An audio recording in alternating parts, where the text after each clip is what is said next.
Alright guys, welcome back to part 2, Soul Calibur Guide for Beginners. Yeah, we're here with some intermediate stuff this time. You guys had questions about, what about this, what about this? And those were questions that were a little too advanced for the beginner's guide. So now we're going to hit those questions and hit a couple of different things that you guys would be thinking about. So today we're going to talk about movement and the opportunities that movement can create for you. We're going to talk about different ways to move and how to use those movement techniques to help you advance your game. We're also going to talk about meter usage, how to really gain meter, when to soul charge, when to CE, and a little bit of the mind games behind using your meter. And the last thing we're going to talk about is overextending, because everyone does it. And like I'm overextending the sentence, we're going to teach you how to not do what I'm doing. So let's get into it. So boxstepping is where you do a backstep into a sidestep. It's a pretty good technique to use when you're trying to create space and avoid verticals and horizontals at certain ranges. Interesting thing about boxstepping is, I don't know if you know this about Calibur, but when you do get hit with a vertical while stepping, the vertical will never ever counter hit, right? Because it's just how the game goes. So kind of show you this. So see how I'm getting hit, but there's no counter hit animation. Longest dumb, dude! How come this can't? Longest dumb! You have to stop stepping my Fun fact about the Soul Calibur series, if you didn't know, is that verticals do not counter hit side steppers. Ramon, if you can do 4K and BB me, I'll step and you'll see me get hit, but there is no counter hit animation, right?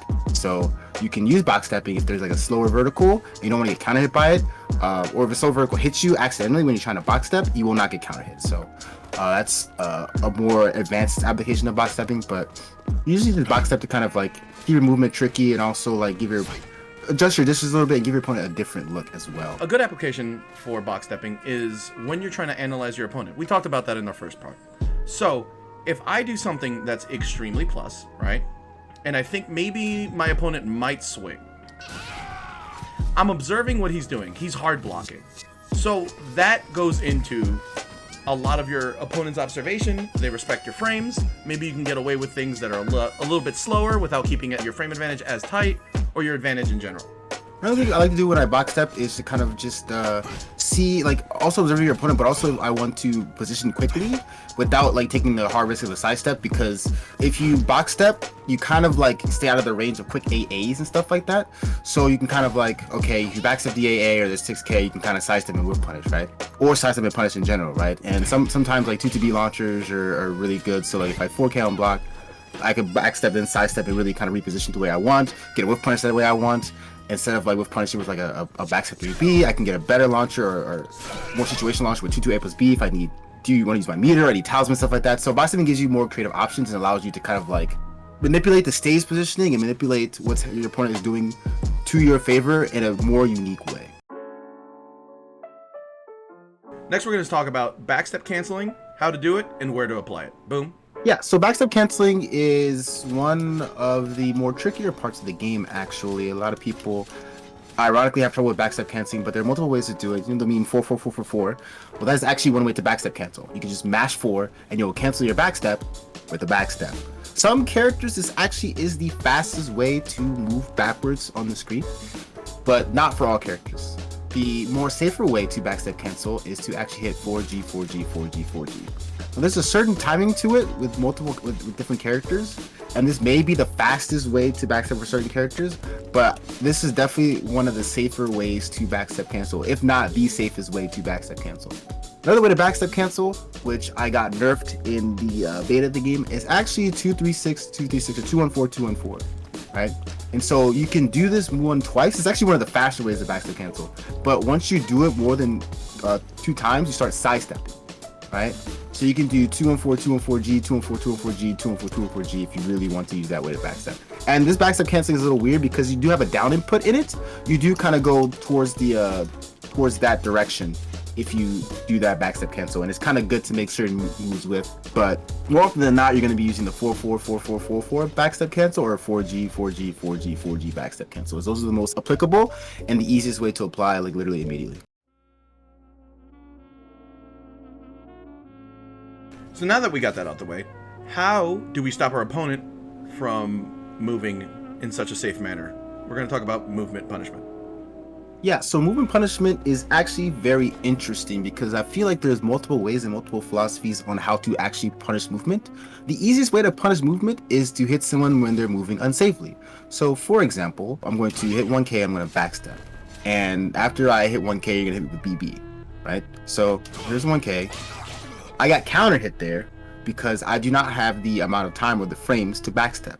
Stop! Before we start talking about the elephant in the room, we're going to talk about frame data. In our Midnight Morons Discord, which you can join in the link down below, you can go into our All Things Gaming tab, click on Ulcadanbot, exclamation point, whatever character you'd like. So let's go with Talum, and you type in the move, space 6K. It's going to come up with all of its frame data. This is the command for it. Impact means how long it takes. The smaller the number, the faster the move. Where it hits on the hit level, mid, high, low. How much damage it does. On hit, +8. On hit, +8, which is an incredibly good move. On counter hit, +8 as well. Negative 14 on block. Guard burst, 2. So what does that mean? Let's decipher some of this. Let's go with on block.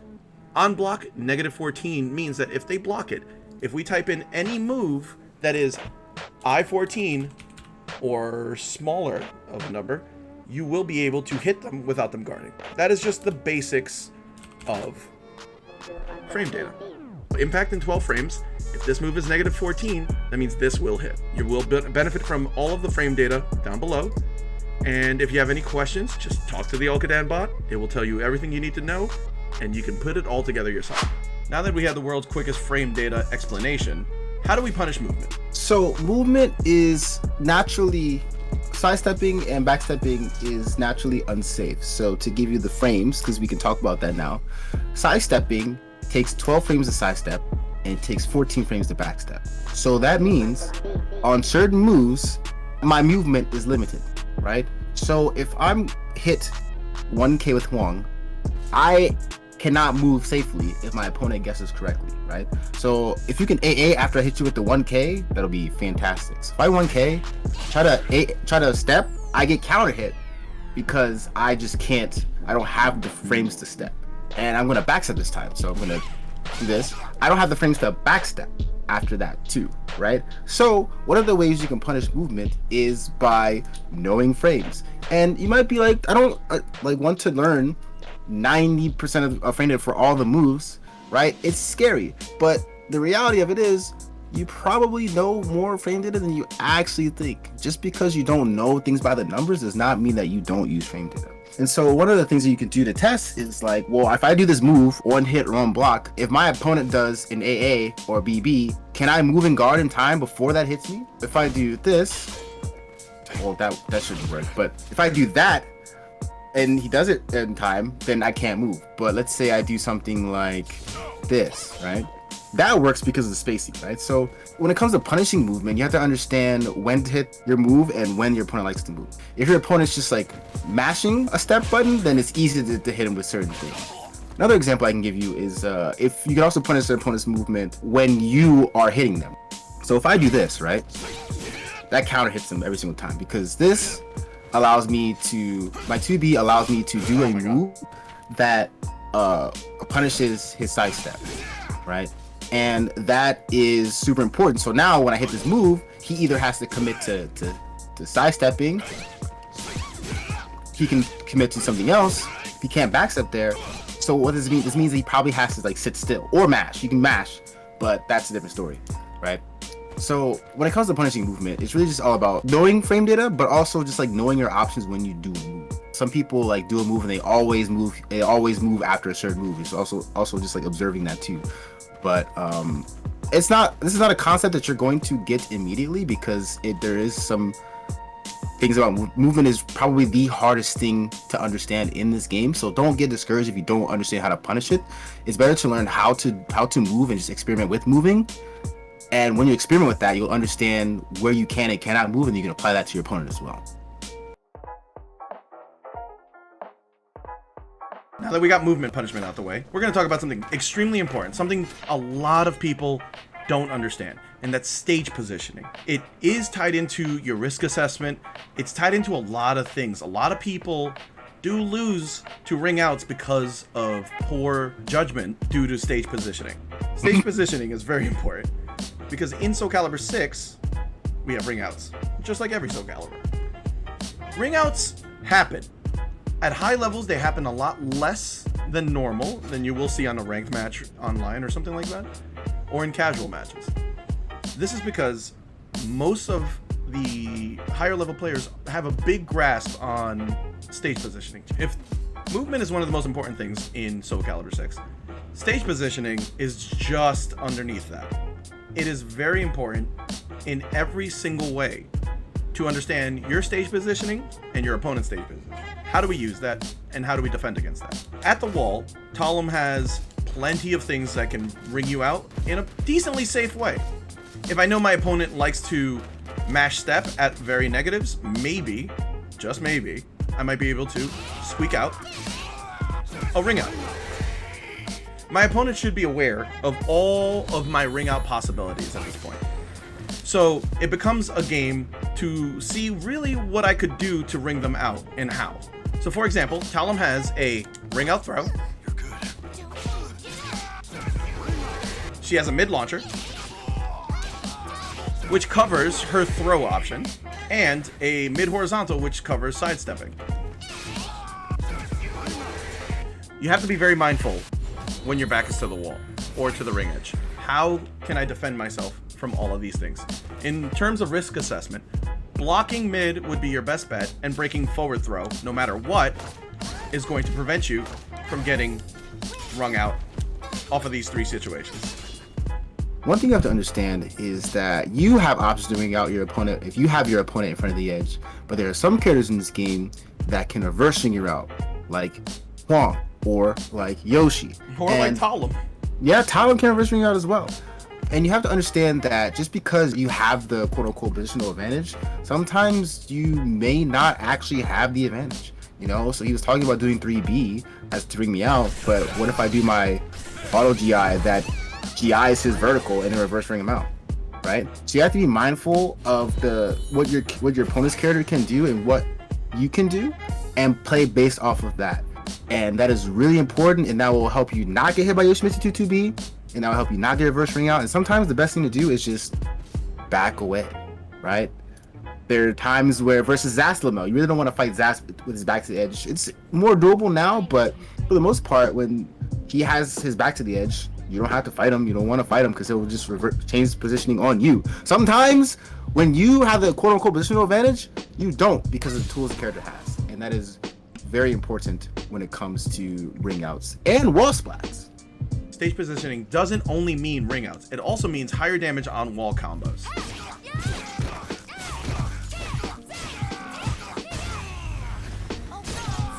So we have to be mindful of our best options for deleting our opponent's life bars, and to make sure we don't get deleted. When it comes to the wall, certain options open up so that way you can deal more damage. For example, if we can like switch positions for a second, if I know my opponent, well, one, you should never duck at the wall, right? But if I know my opponent's gonna duck at the wall, I can throw a mid out, you know, do a combo and call it a day, right? But obviously that's a vertical mid, right? And so my opponent probably will step that. But also, what Huang has is a horizontal mid kick launcher that covers the step, right? And so when it comes to wall positioning and wall positioning and using it in stage positioning, it's about tricking your opponent into doing what you want them to do. If I want to trick my opponent into stepping, maybe I'll throw like a BB or something like that at the wall, or 1B or something like that, and then like all of a sudden I throw my mid launcher out, right? And now he has to take this really dope wall combo, right? And so another situation that you can actually do this with is, once you see this comment, is Yoshimitsu, right? Yoshimitsu, if you step at the wall, he's an A Brave Edge, I-10A Brave Edge that really counter hits you and deletes your life. 120 damage, by the way, nerfed, by the way. You don't really want to duck because he has a mid that also does like 140 damage at the wall, and you kind of just die because he has you at the wall, right? When your opponent's at the wall, they also cannot move. Same goes for the ring edge. They cannot move without any heightened risk involved, right? So when you have your opponent at the wall, it's very good to kind of like maximize on the pressure, and you really want to expect your opponent to kind of mash out, because there are way more reverse ring outs than there are reverse wall splats, right? And so when your opponent's back's to the wall, it's a lot easier to maintain your pressure than if your opponent's back is to the ring edge. And so here you can kind of like go a little ham. And some matchups are won and lost on the wall. Cervantes, for example, just locker shoves you, and all of a sudden, now you die, right? And so it's really important to understand how your character interacts with the wall and your opponent's options when you are the one with your back to the wall. So we're going to talk about stage positioning in neutral and what it means. So my opponent's back is to the wall, which limits his ability to run away from me. More than likely, his next option might be a little bit more aggressive than usual if he's been playing very slow, because he's going to try to fend you off. He cannot make you go away, which opens up a lot of opportunities for attack, right?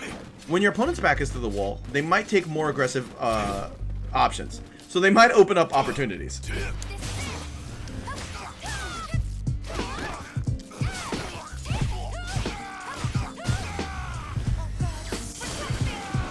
You can really use this to your advantage. Make sure to really read what your opponent likes to do when you limit his options with movement due to stage positioning. Right, and I think the one thing that combo started with stage positioning is actually a whiff punish.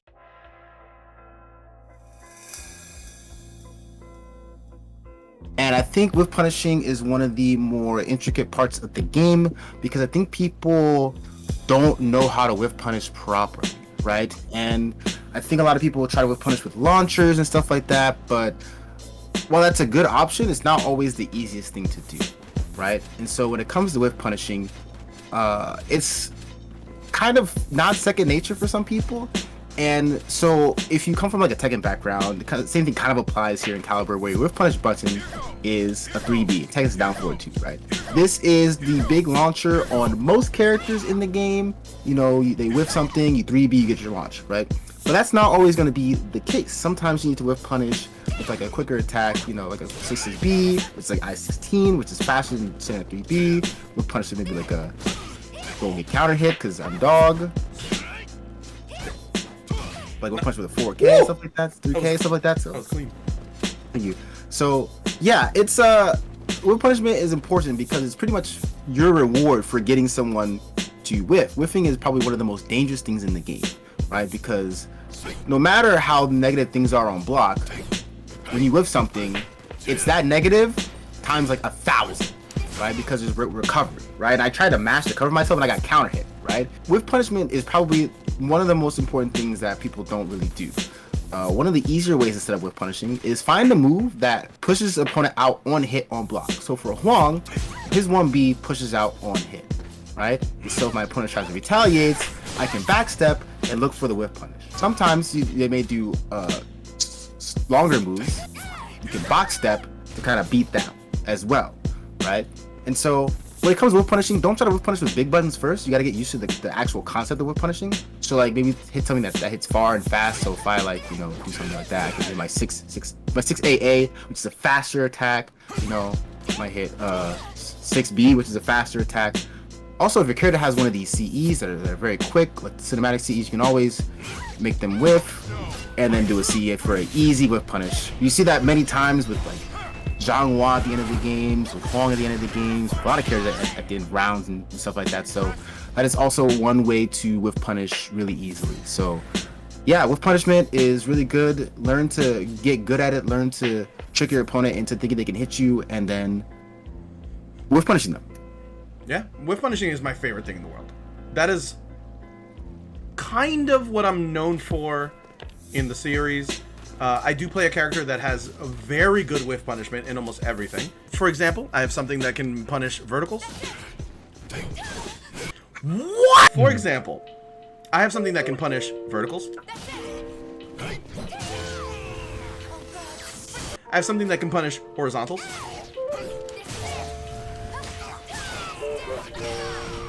I have something that can punish highs. To practice whiff punishing, what I usually do is I like to pick a very neutrally easy button to press.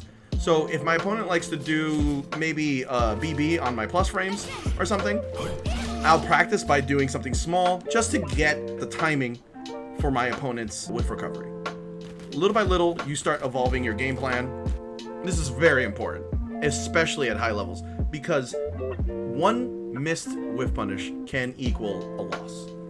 Whiff punishment is also important because at high levels, no one's going to really mash a lot. You have your mashy players, right? But the mashes are more calculated, right? And so it's harder to counter hit at higher levels. And so whiff punishment is definitely another way to actually achieve your goal of winning the game, right? And so one thing you can think about is all these tools that we're giving you, no one's going to be great at all of them, right? You're going to be good at some of them, you're going to be bad at some of them. And your goal is to figure out which ones you're good at. And we'll also work on the bad ones, but figure out which ones you are good at and work on them and the ones you're bad at to help you achieve the goal of winning the game. Because there are multiple ways of winning the game, and whiff punishment is one of them. And the other important part about winning the game is actually block punishment. Yes!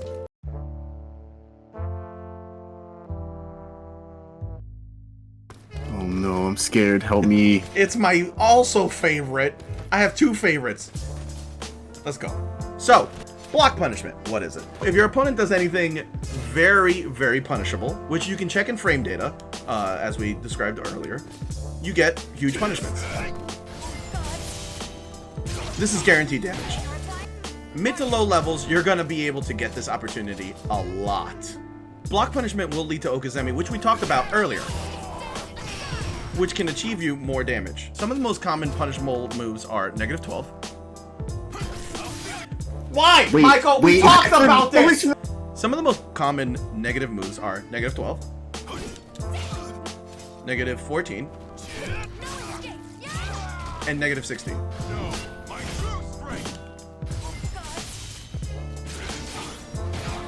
Yeah, so frame data in this game is actually mostly even numbers. So 12, 14, 16, 18, 20 are really the negatives that you kind of want to keep in mind, because every character has a punish for the most of those things. 7 Nightmare doesn't have a standing I-12 punisher, but that's a different thing.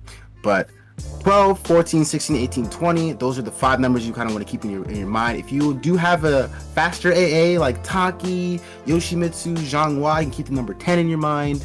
But for the most part, 12, 14, 16, 18, and 20, those are the 5 magic numbers you need to know when it comes to punishing something. The bigger the number, the harder the punish.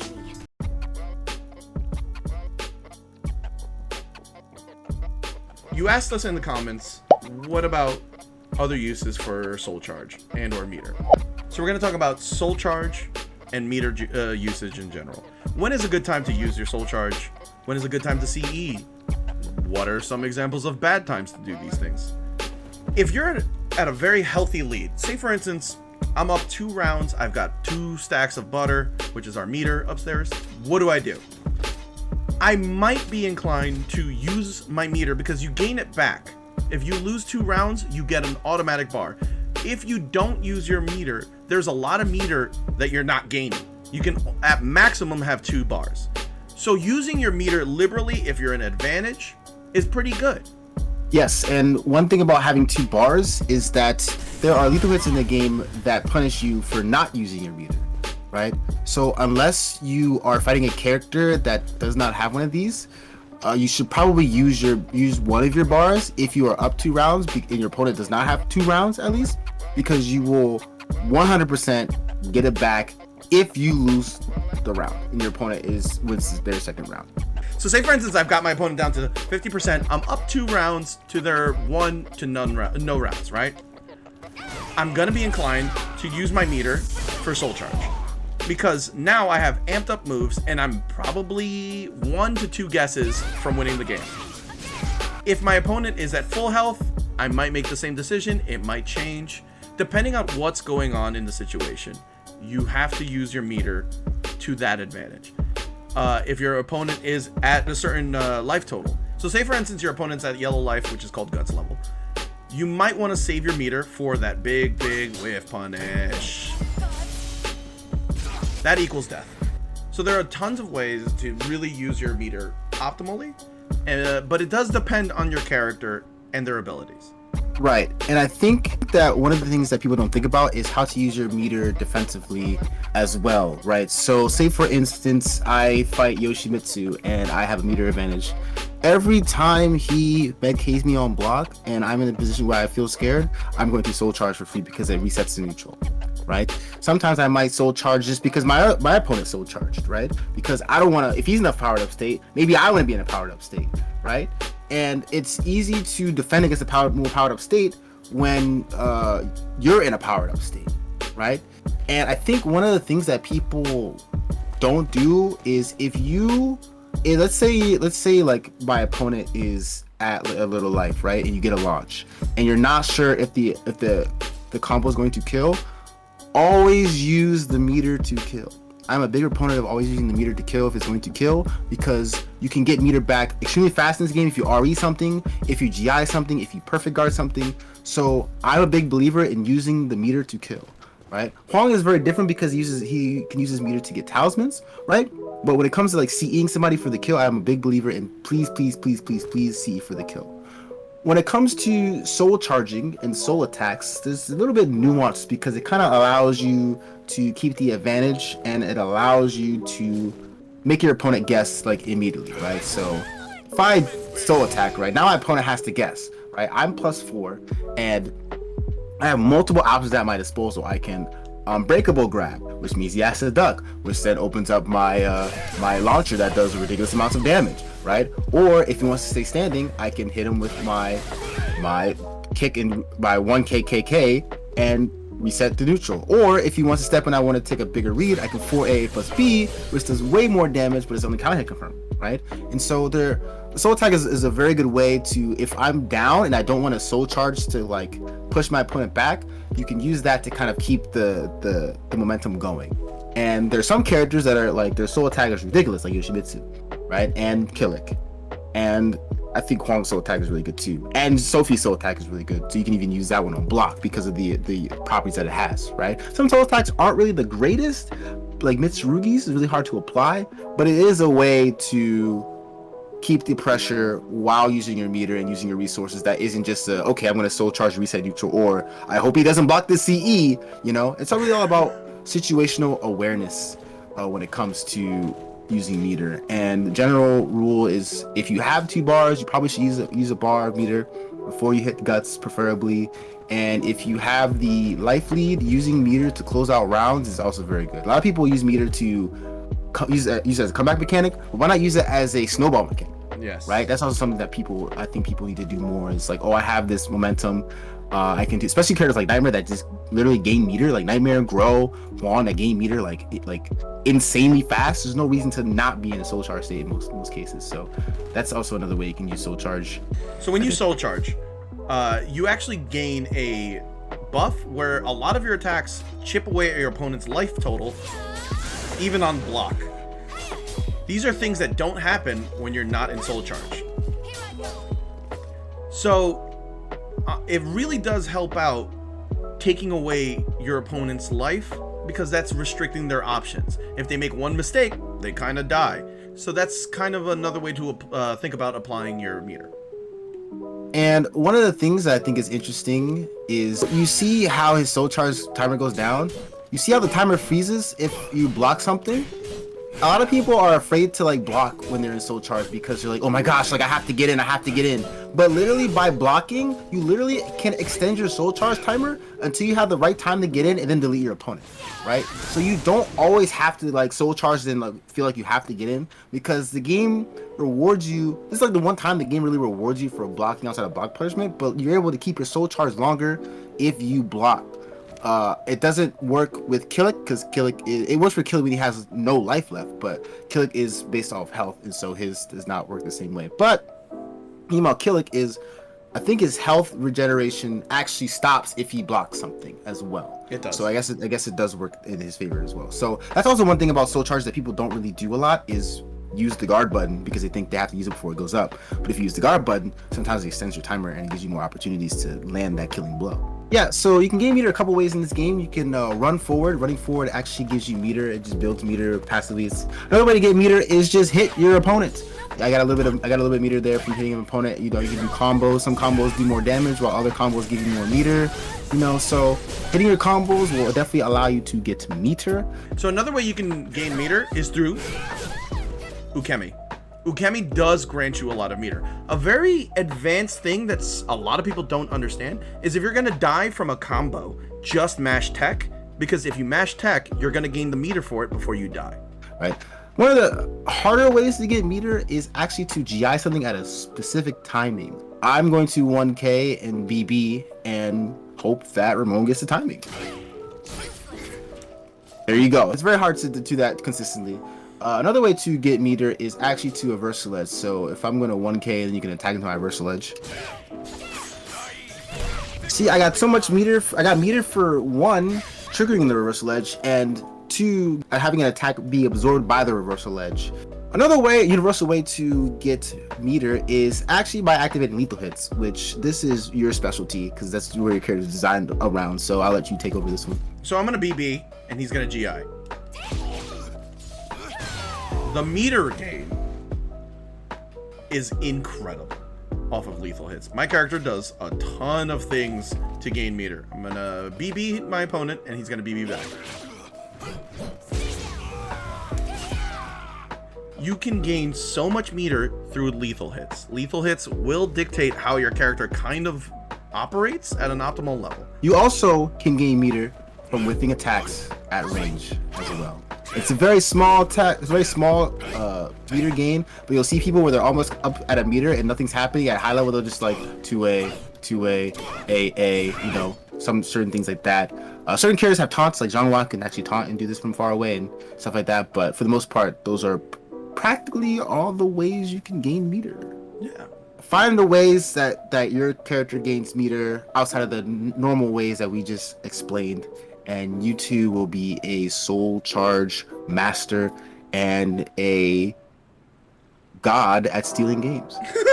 Meter gain god.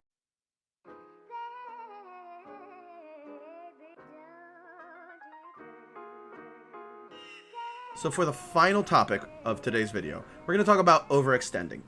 What is it and why do you do it? Overextending is a part of the neutral / small caliber gameplay, which we talked about in part 1.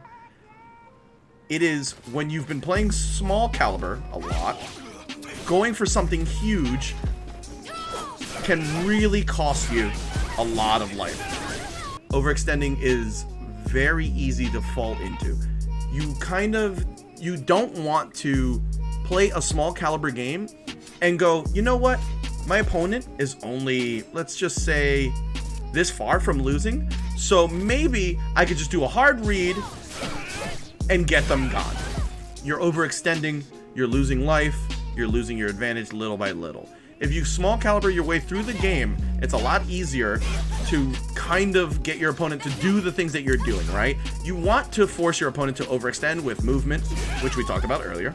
You want to make them overextend by making them whiff, basically by making them make mistakes. If you have the life lead, making your opponent make mistakes is very important because they're going to be feeling the pressure of their small life total, their biggest resource in the game, because once you lose that resource, the game's over.